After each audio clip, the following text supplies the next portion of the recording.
Hello friends, আজকে আমি একটা তোমাদের কবিতা পড়াবো। ঠিক আছে, যারা যারা ক্লাস 9-এ পড়ছো, হ্যাঁ, যারা ক্লাস 9-এ পড়ছো তার জন্য একটা কবিতা আমি নিয়ে এসেছি। হ্যাঁ, সেটা পড়াবো আর কি। এই কবিতাটা আমার কাছে অনেক প্রিয় কবিতা। ঠিক আছে, কবিতার নাম হলো খেয়া। ক্লাস 9-এ যারা পড়ছো, অর্থাৎ নবম শ্রেণীতে যারা পড়ছো, তারা ভালো করে জানো যে তাদের একটা কবিতা আছে, হয়তো সেকেন্ড সেমিস্টার তোমাদের এটা পড়বে। ঠিক আছে, আর অ্যানুয়াল পরীক্ষাতে পড়বেই।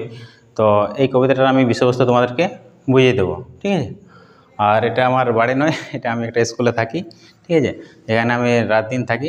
তো সেই হিসাবে এখন একটু সময় পেয়েছি, তো ভাবছি একটা ভিডিও বানাই। অনেকদিন থেকে বানানো হয়নি, তো আজ ঠিক করেছি যে বানাবো। তো দেখো, খেয়া কবিতাটা আজ তোমাদের পড়াবো। ঠিক আছে, খেয়া কবিতাটা তোমাদের আজ পড়াবো। তো এটা একটা রবীন্দ্রনাথ ঠাকুরের কবিতা। ঠিক আছে, দেখো খেয়া কবিতা। খেয়া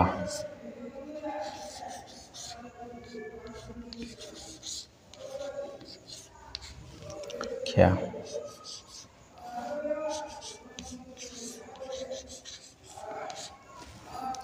রবীন্দ্রনাথ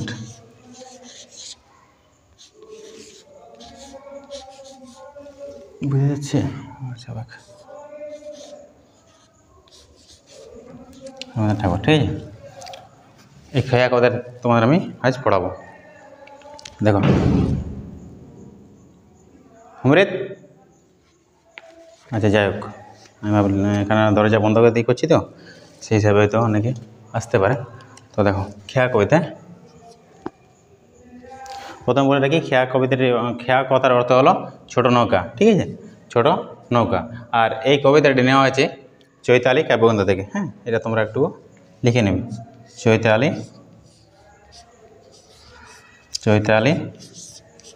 কাব্যগ্রন্থ থেকে। হ্যাঁ, চৈতালি কাব্যগ্রন্থ, চৈতালি কাব্যগ্রন্থ থেকে। চৈতালি কাব্যগ্রন্থ থেকে। চৈতালি কাব্যগ্রন্থ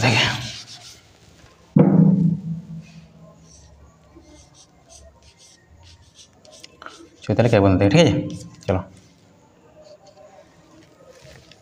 চৈতালি কাব্যগ্রন্থ থেকে।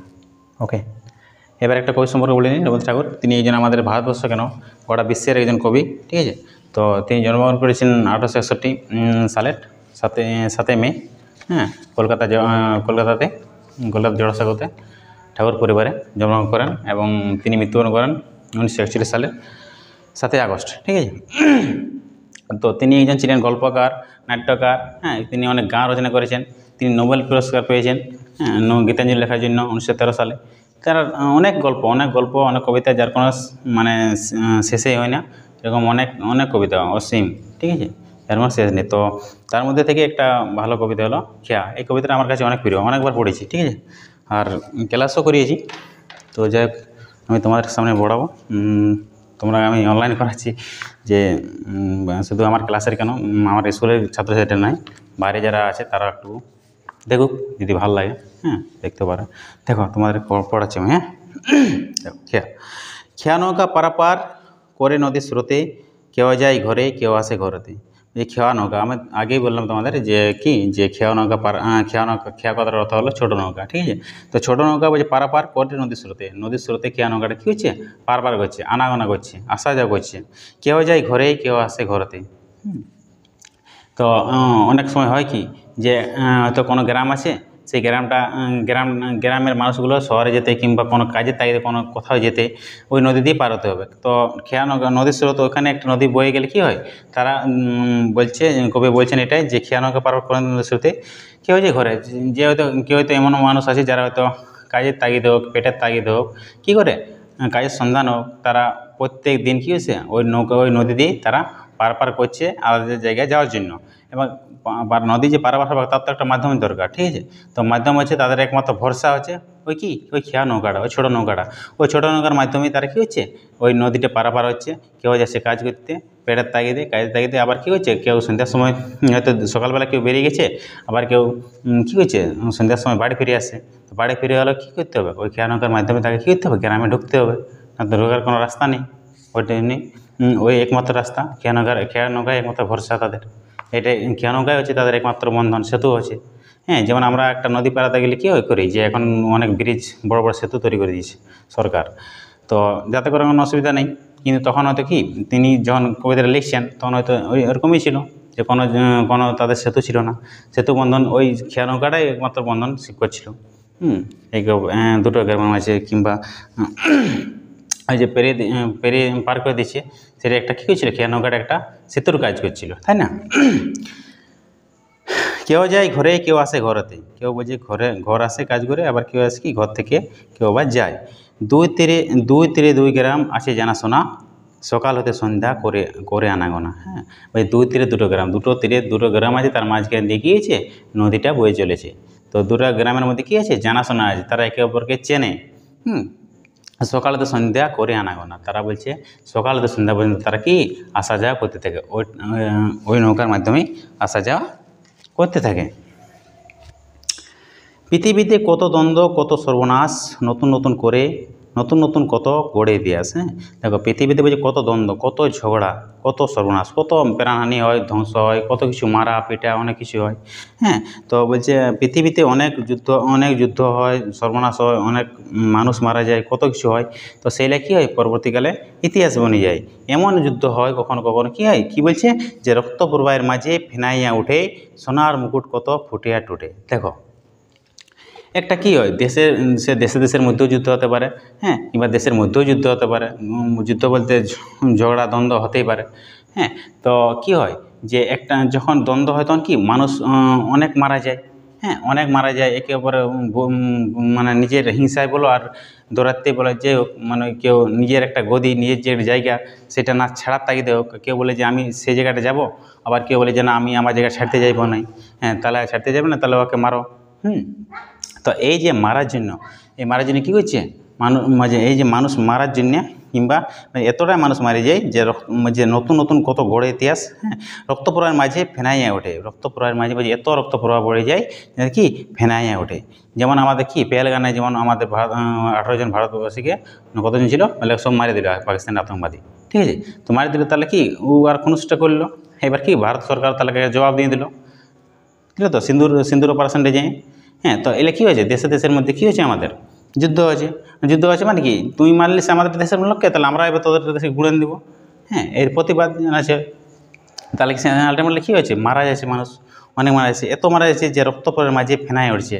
হ্যাঁ, যে রক্ত এমনভাবে উঠছে যে ফেনা হয়ে যাচ্ছে, সোনার মুকুট কত ফুটিয়ে টুটে। হ্যাঁ, সোনার মতো বোঝে কেউ গদির জন্য কী হতে কত লোকের মাথায় মুকুট উঠছে, কত লোকের মাথায় মুকুট টুটছে। হ্যাঁ, মুকুট নামছে। যেমন এই ধরো মুখ্যমন্ত্রীর পদ, ঠিক আছে, আমাদের মুখ্যমন্ত্রী কে আছেন এখন, মমতা ব্যানার্জি, ঠিক আছে।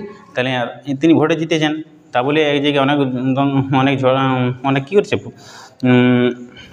কী করবো মানে একদিনে তার মুখ্যমন্ত্রী হওয়া যায়নি, অনেক কষ্ট করে তিনি করেছেন, অনেক ভোটে দাঁড়িয়েছেন, অনেক জিতেছেন, তা বলে তিনি ওই জায়গায় আজ তিনি তা বলে ওনার মাথায় কি সোনার মুকুট হয়তো আছে, মানে এরকম কল্পনা করেছে। কিন্তু কি গোটা সব কিছু ক্ষমতায় তার হাতে, তার মানে কি তার সোনার মুকুটও পরে আছে, ধরুন সোনার গদিতে তিনি বসে আছেন। আবার সেই গদিটি পাওয়ার জন্য কী করছে, আবার হয়তো বিজেপি সরকার আর নতুন পার্টি গঠন করছে যে ওকে হারাবো, আমরা যাবো চান্স সেই জায়গাটায়, ঠিক আছে। তো সেরকম গতির জন্য মানুষ কী হচ্ছে, মানুষ একে অপরকে মারছে। হ্যাঁ, রক্ত প্রবাহ পুরো বন্যা বাঁধিয়েছে, এটাই বোঝা চাইছে। সভ্যতা নব কত তৃষ্ণা ক্ষুধা, উঠে কত হলাহল, উঠে কত সুধা। হ্যাঁ, সভ্যতা অর্থাৎ আধুনিক, দেখো আমাদের সভ্যতা কী হচ্ছে, এগিয়ে যাওয়ার জন্য মানুষ কী করছে, বিভিন্ন বিজ্ঞানে ব্যবহার করছে, ঠিক আছে। বিজ্ঞানে ব্যবহার করছে, বিজ্ঞানে ব্যবহার করার ফলে কি আমরা বিভিন্ন গাছপালা যা পাচ্ছি আমরা কি মানে সব কাটে পরিষ্কার করে দিচ্ছি, সেই জায়গায় বড় বড় বিল্ডিং বানাচ্ছি, আরও নতুন জিনিস কারখানা বানাচ্ছি। তাহলে কি আলটিমেটলি আমাদের কি যে পরিবেশের একটা মানে একটা সুমৃত, দেখো হলাহল কথার অর্থ হলো বিষ, আর সুধা কথার অর্থ হলো অমৃত, ঠিক আছে। তো কিছু ভালো জিনিস পাতে গেলে কি হয়, আমাদের কিছু খারাপ জিনিসও ঢুকে যায়। যেমন ভালো জিনিসের ধরো একটা কথা কারখানা বনবে, তাহলে ওখানে যত জমি আছে সেই জমিটা খাবার করে গাছ মাছ যা সব কিছু কাটাকাটি করে সেখানে একটা গড়ে তুলল কারখানা। এমনকি এখন কি হচ্ছে যে শুধু গাছ মানে কাটেই চলেছে, গাছ যে নতুনভাবে লাগাবো সেই পরিকল্পনা কারোরই নেই, ঠিক আছে। সবাই চাই, যতই বলুক যে একটি গাছ একটি প্রাণ, গাছ লাগাও প্রাণ বাঁচাও, ঠিক আছে, কিন্তু আলটিমেটলি একটা টিচার হয়েও যে সেই কথাটাই বলবে যে কী বলবে যে গাছ লাগাও।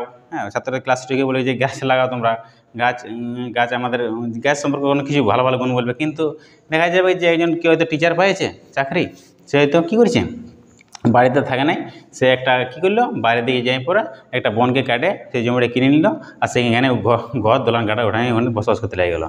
এমনকি একটা গাছ লাগাবার ওর ক্ষমতা আর হইল নাই। হ্যাঁ, তো আসলে কে কাকে বলবে? হ্যাঁ, টাকার জোরে হোক আর যে সে জোরে হোক, তারা নিজের স্বার্থটাই সবাই দেখছে আর কি। হ্যাঁ, যে আমি ভালো থাকলেই হলো। এবার আমার পরিবেশ ভাববো না, আমার গোটা ভারতবর্ষ ভাববো না, গোটা দেশ ভাববো না, গোটা পৃথিবী ভাববো, সে সম্পর্কে আরও হেলদেন নাই।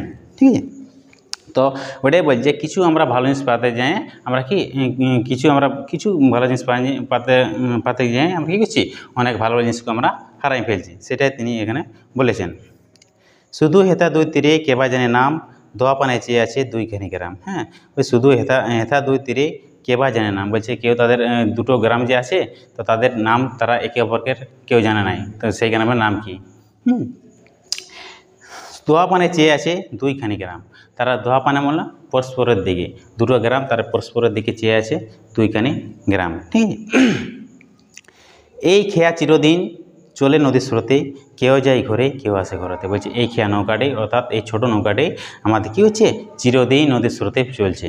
হ্যাঁ, আর কী হচ্ছে, কেউ যায় ঘরে কেউ আসে ঘরেতে, অর্থাৎ কাজের তাগিদে মানুষ কী হচ্ছে, কেউ সকালে ঘর থেকে চলে এসে আবার কী হচ্ছে, সন্ধ্যার সময় আবার তারা বাড়ি ফিরে আসছে। এইটা গোটা দিন ওদের চিরদিনেই এদের এইভাবেই চলে আসছে। এই ছিল কবিতার মূল বিষয়বস্তু। ঠিক আছে, কবিতা বেশি বড় নয়, ছোটো, কিন্তু এই ছোটোর মধ্যে দিয়ে অনেক কিছু শেখার আছে, অনেক কিছু বোঝার আছে। ঠিক আছে, আর এই কবিতাটা ছিল এটাই বিষয়বস্তু। তোমরা কে কীভাবে নিয়েছো আমি বুঝতে পারছি না, তো ভালো লাগলে অবশ্যই কমেন্ট করে জানাবে যে হ্যাঁ ভালো লেগেছে। আর কবিতা ছোটো হলেও পড়তে খুবই ইন্টারেস্টিং। ঠিক আছে, যার জন্য এটা তুলে ধরলাম। আর অনেকদিন ভিডিও করা হয়নি আমার, একটু কাজের তাগিদে। আর কাজের তাগিদে মানে সেরকম কিছু কাজ নয়, কিন্তু করা হয়নি।